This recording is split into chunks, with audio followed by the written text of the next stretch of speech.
দর্শক আসসালামু আলাইকুম। প্রিয় দর্শক, আপনারা দেখছেন আমরা একটা উঁচু টিলায় দাঁড়িয়ে আছি। আমাদের সাথে আছে আমাদের হুমায়ুন ভাই, আছে আবু বকর সিদ্দিক ভাই, আছে পারভেজ ভাই। সবার পক্ষ থেকে আমি আপনাদেরকে অভিনন্দন জানাই, সালাম জানাই, আসসালামু আলাইকুম। দর্শক, আসলে ঘুরতে কে না চায়, সবারই কিন্তু ঘুরতে ভালো লাগে, সবাই ঘুরতে চায়।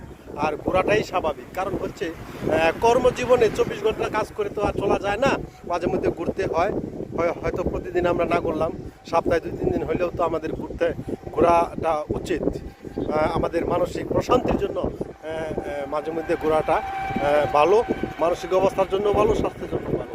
তাই আমি আপনাদেরকে বলছি, আসুন, ঘুরতে আসুন, দেখুন, পৃথিবীটাকে উপভোগ করুন। তো আবারও সবাইকে ধন্যবাদ জানাচ্ছি। আমি খায়রুল আলম, আল্লাহ হাফেজ।